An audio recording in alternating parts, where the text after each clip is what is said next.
तो hello guys, तो कैसे हो आप सब लोग। मैं आज ले आ चुका हूँ गॉड लेवल असैसिन का पार्ट 3। और भाई इस वीडियो को पूरा अंत तक देखना क्योंकि एपिसोड बहुत ही ज्यादा ओपी होने वाला है। चलो बिना किसी देरी के वीडियो को शुरू करते हैं। एपिसोड के शुरुआत में हम देखते हैं कि स्कूल को, ये स्कूल और किसी का नहीं, हमारे मेन कैरेक्टर की बहन सायू का होता है। और उसकी दोस्त कहते हैं तुम्हें नहीं लगता सायू, तुम्हें अपने बड़े भाई को फोन करके उससे माफी मांग लेनी चाहिए क्योंकि हमने एग्जाम को मिस करके सॉन्ग फे की हेल्प करने गए थे। इसके जवाब में हमारे मेन कैरेक्टर की बहन कहती है मैं माफी क्यों मानूं उससे, आखिर मैंने क्या गलत किया। अगर वो नहीं होता तो हम कभी भी एग्जाम के लिए मिस नहीं होते, बल्कि मैं तो कहता हूँ उसको मुझसे माफी माननी चाहिए। इसी के साथ हमारे मेन कैरेक्टर की बहन की दोस्त कहती है वो तो ठीक है लेकिन तुम्हारा भाई तुम्हारे साथ बहुत ही अच्छा व्यवहार करता है। कभी कभी तो मैं भी तुम्हारे लिए इतने अच्छे बड़े भाई के होने के लिए जलती हूँ। हमारे मेन कैरेक्टर की बहन कहती है वो बिल्कुल भी ऐसा नहीं है, वो बस मेरे पूरे दिन में मेरे काम के बीच में दखल देते रहता है और वो बिल्कुल भी मेरे असली भाई की तरह नहीं है। और वो कहती है मेरे लिए बस सॉन्ग पे ही इनफ है। और हमारी एमसी की बहन की दोस्त कहती है ऐसे जियायू तुम्हारे फेस को क्या हुआ है। इसके जवाब में हमारी जियायू कहती है बस मैं ठोकर खा के गिर गई थी, लगता है ये भाई अपने बड़े भाई की थप्पड़ वापस से भूल गई है, फिर से मारना पड़ेगा इसको। और यहाँ पर सीन शिफ्ट होता है क्लास में, जहाँ पर एक जगह पूरी भीड़ लगी हुई थी। जियायू की दोस्त की भी नजर वहाँ पर जाती है और वो कहती है यार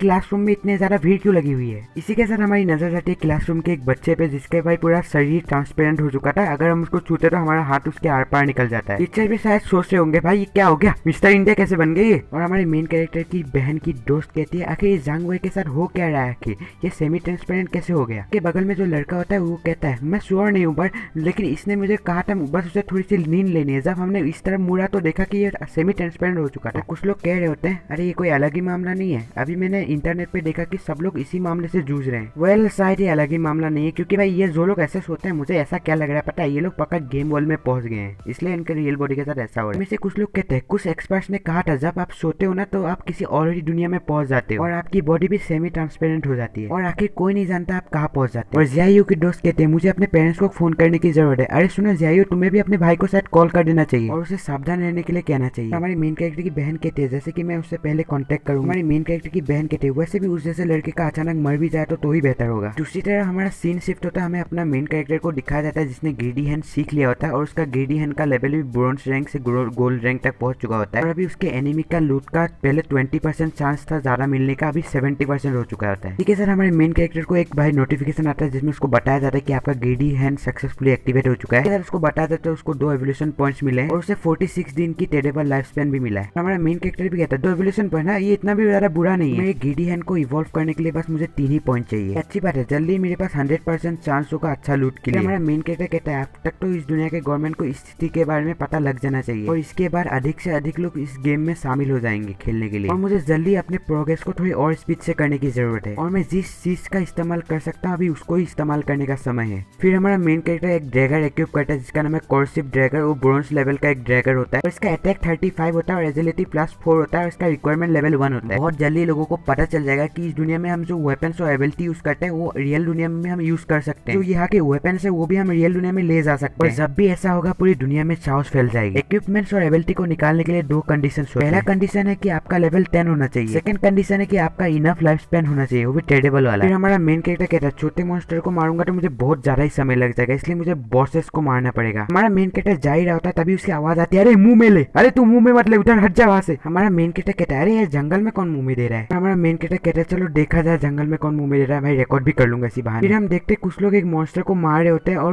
उस पे फायरबॉल फेंक दे रहे थे। तो ये एक टाइप का शायद बॉस होता है जिसका लेवल 2 है और इसका रैंक ब्रोंज में है। ठीक है, और हम ये देखते कि वो मॉन्स्टर उन पे हमला कर देता है। इस बॉस का नाम होता है स्प्रिंट प्रेडेटर, ये लेवल 2 का है। हमारा मेन कैरेक्टर सोचता है स्प्रिंट प्रेडेटर ना, मैंने जैसे की बात की थी ये तो काफी ज्यादा परफेक्ट टाइमिंग है, पर रुको कहीं ये वांगमेंग तो नहीं है। हमारा मेन कैरेक्टर मन में सोचता है मैं इसे यहाँ देखूंगा, मुझे ऐसी उम्मीद नहीं थी, मुझे लगता है ये अब्बा सच थी। अब्बा ये थी कि लोग ये कहते थे कि जब वांगमेंग पहली बार गेम में आया था ना इसने टोटल 6 हिडन क्लास लोगों की टीम बनाई थी जिसमें 6 के 6 हिडन क्लास ही थे बस। फिर हमें दिखाया जाता है हमारा वांग जो है होली वेरियर नाम की स्किल का यूज करता है जिसके आगे उसका एक गिल बन जाता है जिससे उसको मॉन्स्टर मार नहीं पाता है।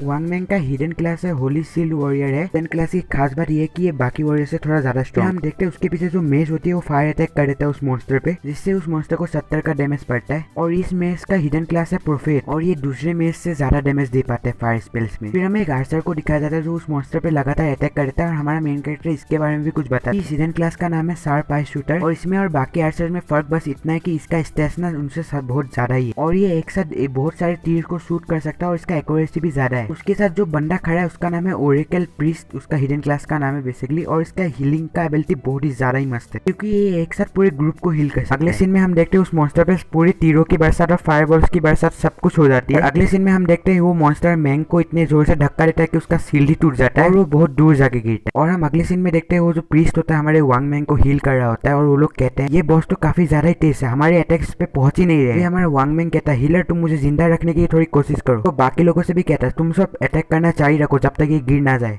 फिर हमारा मेन कैरेक्टर उसको देख के सोचता है क्या इसकी हेल्थ चुराई जा रही है क्या। वांग मैंग काफी ज्यादा ही जिद्दी है लेकिन वो शायद भूल रहा है कि ये मॉन्स्टर जंगली है, अगर ये लड़ाई ऐसी चलती रही तो यहाँ पर और भी मॉन्स्टर आ जाएंगे। अगले सीन में हम देखते हैं हमारे मेन कैरेक्टर की बात सच हो गई थी क्योंकि यहाँ पर और भी मॉन्स्टर आ गए थे। हमारा मेन कैरेक्टर उस मॉन्स्टर को देख के कहता है ये करप्टर है, वो भी लेवल 2 का, ये पूरी तरीके से कीचड़ में लेपता हुआ रहता है, ऊपर से ये लॉन्ग रेंज अटैक करता है। अगले सीन में हम देखते हैं एक बंदे को जो तलवार लेके उस मॉन्स्टर को मारने जा रहा होता है, सीधा जाके मॉन्स्टर के हाथ पे अटैक करता है। उससे देख के हमारा मेन कैरेक्टर कहता है डैम यार फिर से एक हिडन क्लास निकल गया, मैंने इसको देखा ही नहीं। और हम अगले सीन में देखते हैं उसको कुछ ज्यादा डैमेज पड़ा नहीं होता, उसको बस 33 का डैमेज पड़ा होता है। तो स्वॉर्ड वाला बंदा कहता है डैम यार इसका डिफेंस काफी ज्यादा ही हाई है। हम अगले सीन में देखते हैं वो मॉन्स्टर हमारे उस बंदे पे उल्टी कर देता है। अगले सीन में हम देखते हैं वो बंदा पूरी उल्टी में डूब गया होता है, वो कहता है काफी ज्यादा ही चिपचिपाई है। तो वो लड़की कहती है ये तो काफी ज्यादा ही गंदा है। तो बंदा कहता है हम अचानक जमीन पे पूरी तरीके से बन चुके हैं और ऊपर से हमारी स्पीड भी बहुत ज्यादा कम हो चुकी है। अगले सीन में हम देखते हैं वो मॉन्स्टर हमारी लड़की पे अटैक कर देता है और हमारी लड़की भी कहती है भाई बचाओ मुझे। भाई मुझे ऐसा क्यों लग रहा है कि मैं गॉब्लिन स्लेयर का नया सीजन देख रहा हूँ, भाई मुझे बहुत ज्यादा एक्साइटेड हो रही है कि मैं आगे क्या होगा। और अगले सीन में हम देखते हैं हमारा शैडो वहां से गायब हो जाता है और गायब होकर उस मॉन्स्टर को 44 का डैमेज दे देता है। भाई इसके ऊपर मुझे इतना गुस्सा आ रहा है ना, इतने अच्छा सीन देखने को मिल रहा था, वो सब गायब हो गया। कोई नहीं आगे बढ़ते यार। ये सब देख के तो वो लोग भी पूरी तरीके से हैरान हो जाते हैं। वो लोग कह रहे होते क्या करप्टर को उसने एक ही हिट में मार दिया कि वो था कौन। ये बार वो लड़की भी कहती है आखिर है कौन जो हमारी हेल्प कर रहा है। उनमें से एक बंदा या बंदी आई डोंट नो, वो कहता है इवन हमें भी एक लेवल 1 के कोरर को मारने के लिए टोटल 10 सेकंड लगते, वो भी टीम अप कर रही है। लेकिन ये कौन था जिसने कोरर को लिटरली 1 हिट में किल कर दिया। और हम अगले सीन में देखते कि उसके पीछे भी एक करप्टर होता है जिसकी भी उसने मुंडी काट दी थी हमारे शैडो ने। और ये सब देखे तो बंदा भी शौक जाता है। मैं इसको बंदा बुलाऊंगा, ठीक है, अभी तो कोई कंफर्म नहीं है लड़का या लड़की है। तो बंदा कहता है ये एकदम इंस्टेंट किल था, क्या तुमने देखा लीजी? और सर उस लड़की का नाम लीजी था, तो मैं इससे अभी लीजी बुलाऊंगा। और लीजी कहती है नहीं देखा। और हमारा वांग मैंग कहता है होपफुली वो हमारी टीम में, तुम लोग डिस्ट्रैक्ट मत हो, तुम लोग अटैक करना जारी रखो। हमारा वांग मैंग कहता है अभी से भी स्पिन प्रेडेटर ही बचा, इस पे अटैक करना जारी रखो। फिर हमारे मेन कैरेक्टर को दिखाया जाता है जिसने करप्टर को मारा होता है। करप्टर को मारने पे उसको रिवॉर्ड मिला होता है और रिवॉर्ड में हमारे मेन कैरेक्टर को 40 की एक्सपी और एक इवोल्यूशन पॉइंट मिलता है और उसको एक स्किल बुक मिलती है जिसका नाम है वेनम डार्ट। इसका ग्रेड जो है कॉमन ग्रेड है। इसके साथ साथ उसको 8 दिन की ट्रेडेबल लाइफ स्पैन भी मिलती है। हमारा मेन कैरेक्टर कहता है वेनम डार्ट है ये मिड रेंज पॉइजन अटैक है और ये मेरे लिए काफी ज्यादा ही परफेक्ट है। फिर हमें स्टेटस दिखाया जाता है जिसमें वेनम डार्ट है और इसका लेवल +2 है और इसका रैंक सिल्वर में हो चुका है। ये जो एबिलिटी सिर्फ असासिन क्लास लोगों के लिए है। अगले सीन में हमें दिखाया जाता है मॉन्स्टर हमारे वांग मैंग पे अटैक कर देता है, लेकिन पहला अटैक तो हमारा वांग मैंग अपने सील से रोक लेता है, लेकिन जो दूसरा अटैक होता है हमारे वांग मैंग के पेट से आर पार निकल जाता है। तो इस चैप्टर में बस गाइस इतना ही था। और आपको ये वीडियो पसंद आया तो लाइक एंड शेयर सब्सक्राइब कर देना और कल की तरह इस वीडियो में एक अच्छा सा कमेंट भी कर देना, ठीक है। मिलते किसी नए मानवा के साथ और बाय बाय।